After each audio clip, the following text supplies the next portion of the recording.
Dear children, welcome to the class. How are you all, children? Praise the Lord always. Bless you all in the name of Lord. Have the fear of Lord.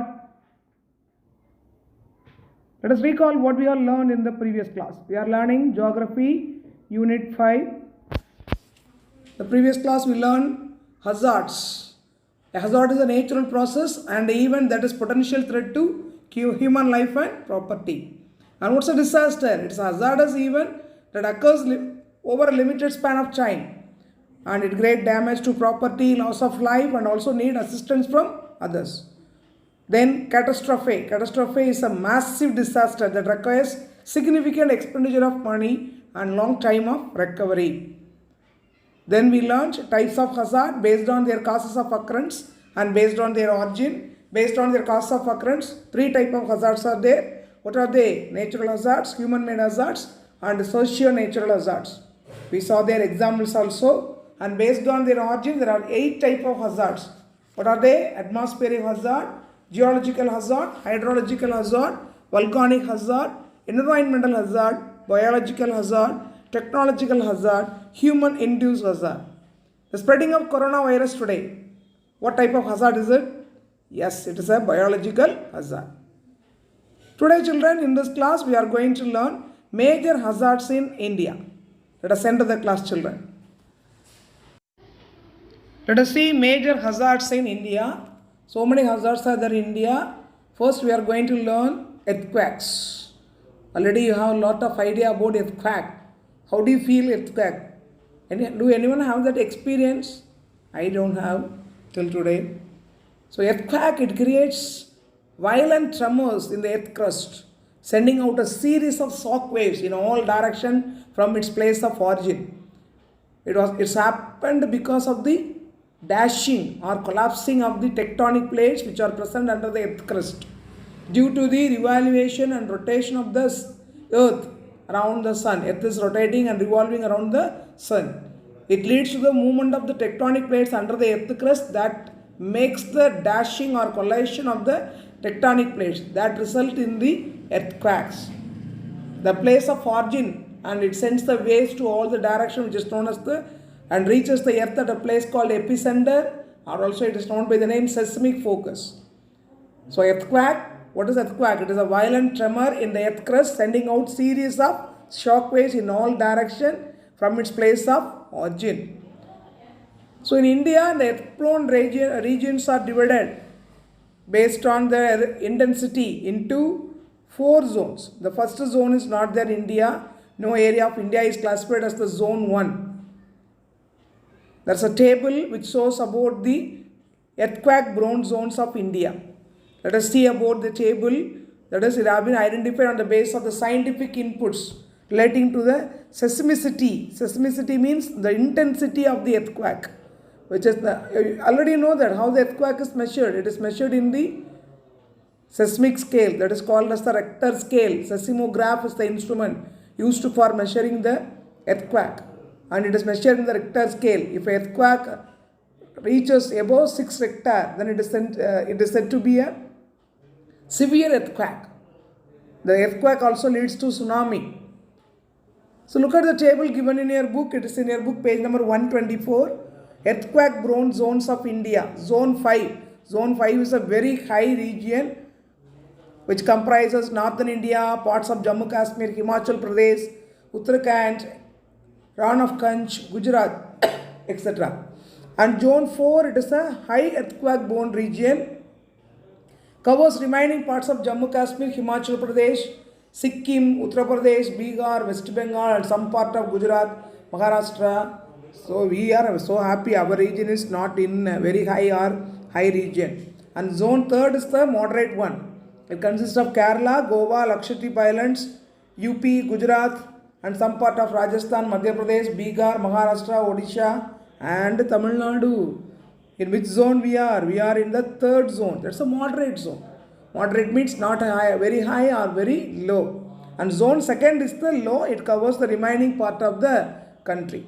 And there is a zone 1 is also there, high intensity zone. No zone in India comes under the high intensity zone. So how many zones are there? Zone 5, Zone 4, zone 3rd and zone 2nd. In which zone our Tamil Nadu is? Tamil Nadu is located in the zone 3rd, which has the moderate density of the earthquake. And which name some zones which are at the zone 5, very high in density? Himachal Pradesh, Uttarakhand, Rann of Kutch. Rann of Kutch is a coastal region in Gujarat. And in the high zone region, which comes under zone 4, what are the places there? Sikkim and the Himachal Pradesh, some part of Himachal Pradesh, Gujarat, small portion of Maharashtra, west coast of Rajasthan, etc. They comes under the high zone region. So earthquake prone zone regions are very clearly given in this table. Children, go through the table which is given in page number 124 of your book. Look at this map. This map also clearly shows the seismic zones of India. And the different colors are there. The blue color is zone 2nd. Zone 2nd means that is the low density. Most part of India comes under low density. And yellow color represents zone 3rd. Zone 3rd is the moderate. Look at that. Tamil Nadu also have some places covered under the moderate. And the orange color represents zone 4, which has the high density. And the red color, which has the zone 5. You see Arunachal Pradesh, the red color region, and the Rann of Kutch in Gujarat, and some part of Himachal Pradesh, and some part in the northern Bihar, or comes under Uttarakhand, some part of Uttarakhand, and some part of Andaman and Nicobar Islands. This all comes under the zone 5, which is a very high earthquake prone zone. So this map very clearly explains you about the earthquake seismic zones or the earthquake prone zones of India. How much percentage of India land area in India is liable to seismic hazard damage? Nearly 59%. Let us see some examples about earthquake.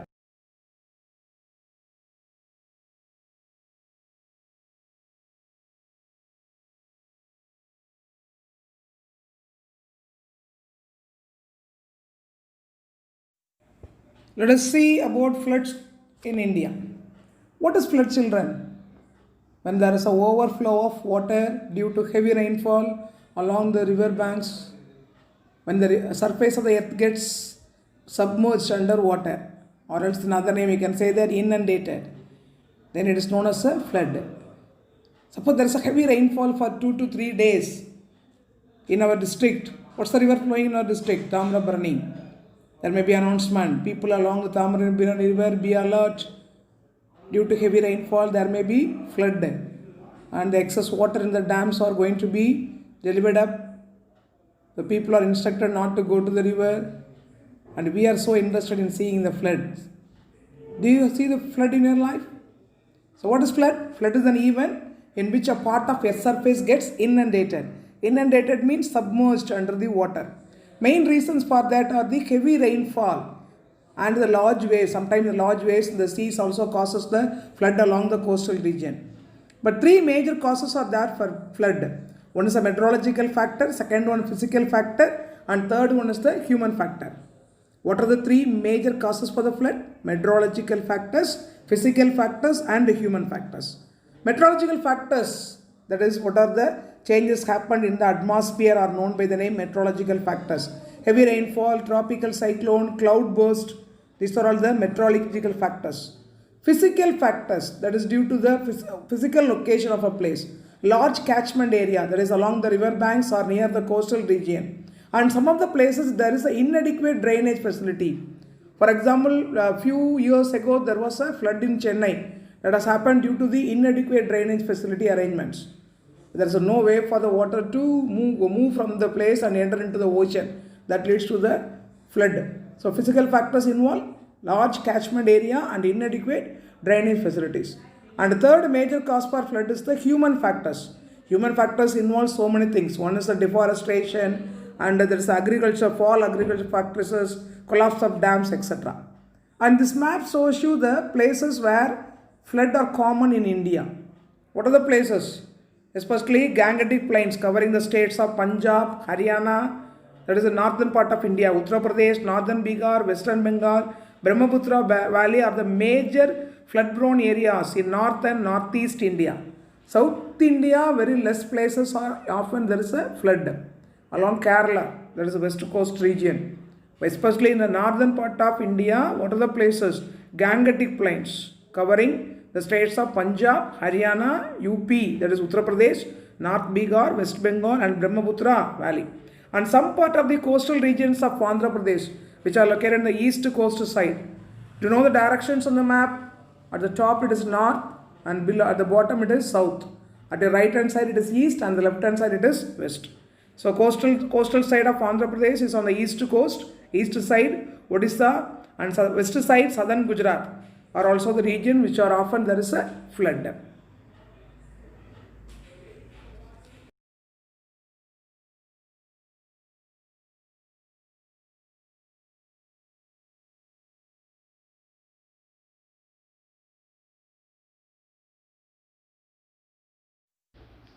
Children, let us see about cyclonic storm.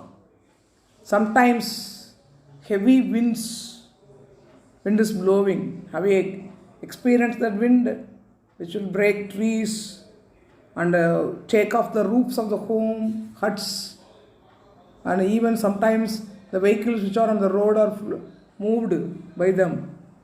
What is that? That is called as a cyclonic storm. It's a strong wind circulating around a low pressure area in the atmosphere.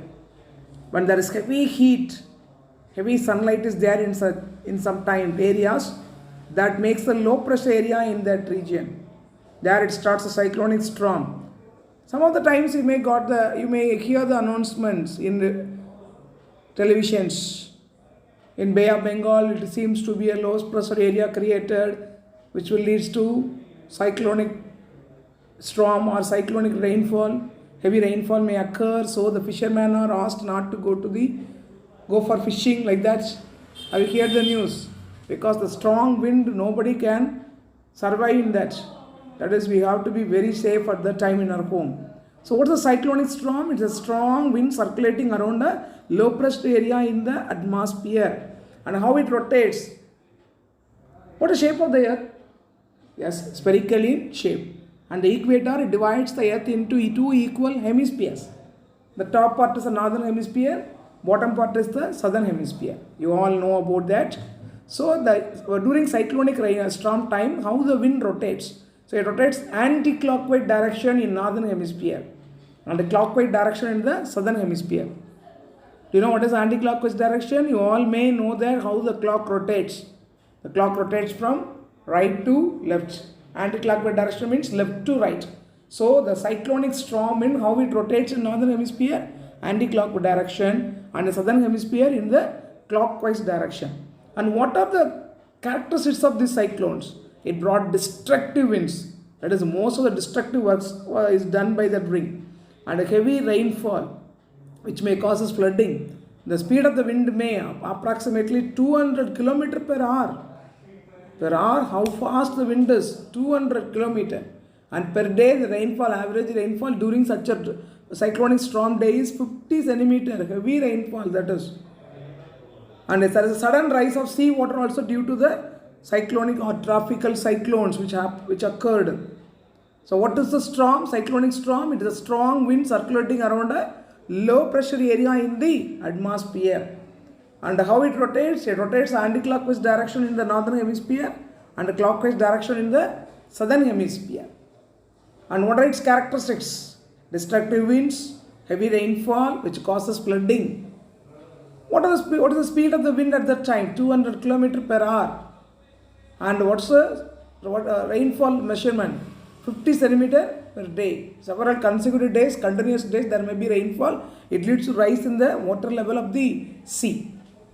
And look at the map, children. This map shows you what are the places affected by cyclones in India, especially the east coast and the west coast regions. You see that from Gujarat in the east, North Gujarat to West Bengal. So many places. North Gujarat, South Gujarat, and the Maharashtra, part of North Maharashtra, South Maharashtra, Goa, Karnataka, North Korea, Kerala, South Kerala, southern part of Tamil Nadu, north part of Tamil Nadu, South Andhra Pradesh, North Andhra Pradesh, North and South Orissa, and West Bengal are the places which are affected by the cyclones in India. And the places which are marked in red indicates very high cyclonic effect, and a dark blue it indicates high cyclonic effect, and especially in the west coast side along Gujarat, Maharashtra and Goa it is the green marking, and also in the Andaman Nicobar Islands there is a moderate, and yellow color indicates some part of Kerala and some part of Tamil Nadu, and some parts in the Gujarat are indicates by yellow color, and some part of West Bengal also they are having the low effect of the cyclones.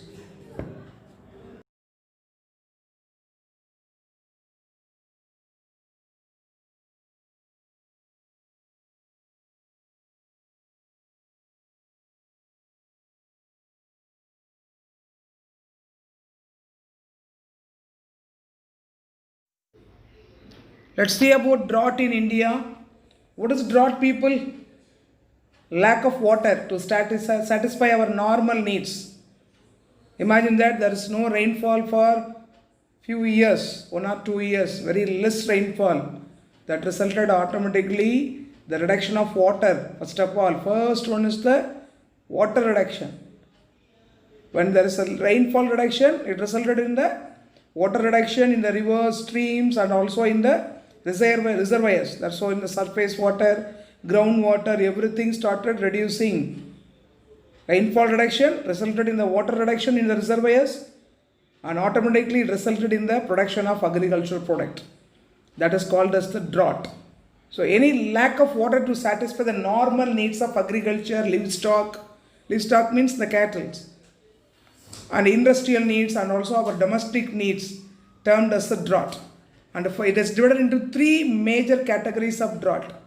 What are they? One is the meteorological drought, second one is the hydrological drought, third one is the agricultural drought.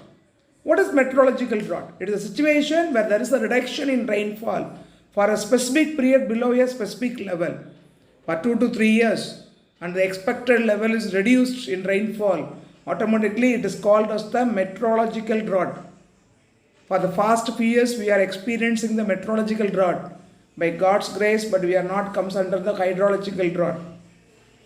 Water is very important need for every living organisms, people. You may know the importance of water. You must understand the importance of water. Should not waste water at any place. Most of you are playing water in the while you are washing hands, and while you are taking bath, or while you are cleaning something, you are wasting lot of water. But we should be very aware about the scarcity of water. And many places, especially in North India, many places, people suffered a lot. They have to go for kilometers to get some liters of water. Daily they are going like that. But God's grace, we are getting water by sitting in our home. So there is a meteorological drought, means reduction in rainfall that leads to the hydrological drought. So people, we must conserve water always. What is hydrological drought? First one is a meteorological drought. There is a reduction in rainfall. Hydrological drought means associated with the reduction of water in streams, in rivers, and also the reservoirs. Reservoir means dams. And it results in 2 types of water shortage. One is the surface water. The stream, river, reservoirs are known as the surface water. And groundwater drought. Groundwater means underground, under the earth surface. That's the groundwater. Are we using that? Yes, in most of the house we are having the borewell. What does that borewell mean? It is the extracting water from the ground level. That also reduced due to the reduction in rainfall. So meteorological drought, there is a reduction in rainfall. It resulted in the hydrological drought. Reduction in the water available in the surface. That is also resulted in the form of the agricultural drought. Hydrological drought, it is associated with the effects of low rainfall. With the level of reservoirs, rivers, see there is a picture given where there is no water in the stream. So agriculture people, those who are the farmers, those who are doing agriculture, they really worried about that. So automatically what happens? Very little availability of water, they have to do the agriculture. It results in the less production of agriculture. When there is a less production in agriculture, what about the price level? Price level automatically increases. So we all people have to suffer because of that. So there are 3 types of drought. One is a meteorological, second one is hydrological, and third one is the agricultural. The first one is meteorological, followed by hydrological. Meteorological, reduction in rainfall; hydrological, reduction in the water level; and agricultural drought, that is the reduction in the agricultural production. finally all will affect the normal life of the people. So people, we should not cut down the trees which are very good sources to bring the rainfall, and also we have to protect the water. And this map shows that what are the regions in India affected by the drought. Especially in some part of region there may be heavy rainfall, some part of India there is a moderate to low rainfall. The regions which are experiencing very low and very low rainfall are affected by the drought. About 1/3 area of this country is affected by drought, people. Look at the picture given. The areas marked in the green are the highly affected by drought. It severely affects 16% of land area, and 12% of the total population of India is affected by the drought. That region receives very less 60 centimeter of rainfall during the year. And the major areas which are affected by the drought are the arid and semi-arid regions of Ahmedabad to Kanpur, and also Kanpur to Jalandhar, and dry region lying in the leeward side of the Western Ghats. We are locating on the leeward side. Tamil Nadu is on the leeward side where there is a very less rainfall, and some part of Tamil Nadu also experiencing a drought. Kerala is locating on the rainy region. Kerala is using more rainfall compared to Tamil Nadu. We are located on the leeward side where there is a less rainfall. So these are the major areas where there is a drought in India.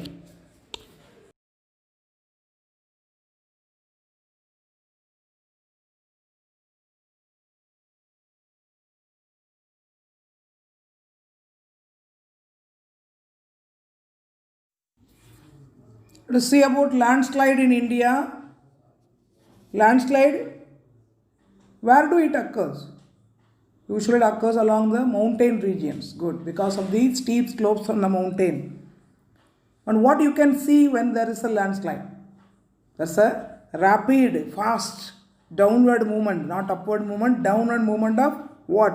Soil, not only soil, along with that rock, vegetation and the debris. There are small materials which are along the way. All came downward direction. Why it comes downward? Because of the influence of the gravity. Gravitation force pulls everyone downwards. So what's a landslide? It's a rapid movement of rock, soil and vegetation down the slope under the influence of gravity. And generally it is sudden and also infrequent. Frequently it doesn't occur on the plains or deserts or in the riverbeds. Landslide doesn't occur. It occurs only along the mountain region, and it is a sudden activity due to earthquake along the mountains that result in the sudden and infrequent landslide. Especially due to steep slope and heavy rainfall, major causes are there for the landslides, and also some other causes are weak ground structures, deforestation. While we are cutting lot of trees, it loosens the soil, upper soil, because when there are a lot of trees are there in a particular place, the roots of the trees tightly hold the soil.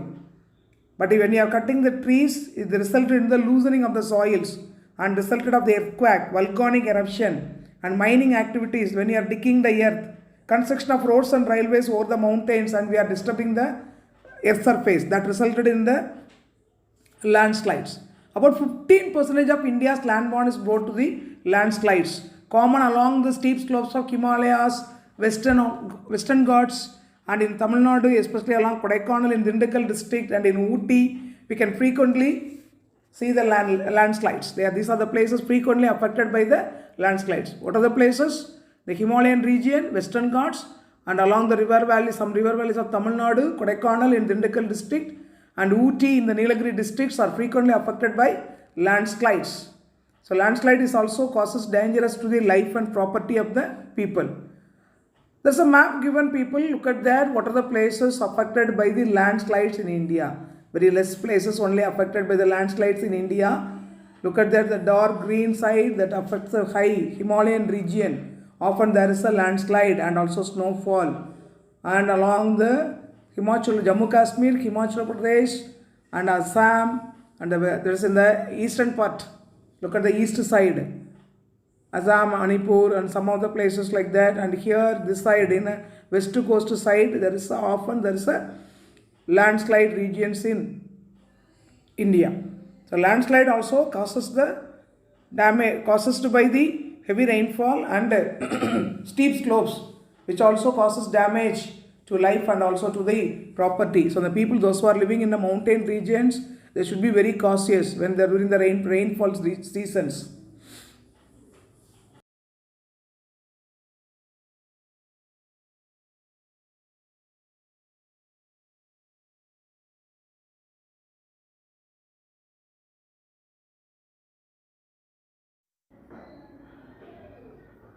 Dear children, in this class we have learned major hazards in India. So many hazards are there. In this session, we learned about earthquake, floods, cyclonic storms, drought and landslides. What are the causes for these hazards and what are the regions in India affected by these hazards? What are the effects of these hazards? Everything we have seen in this class. Children, go through the class carefully, and at the same time what you have to do, after listening the class, take your book, read the concept what was taught today in this class, because reading makes you better in understanding the concept of the class, and try to answer the questions given in the homework page by yourself. All the one words and short answers you try to answer by yourself. The remaining major hazards in India we will learn in the next class, children. Follow the classes properly and do the homework properly.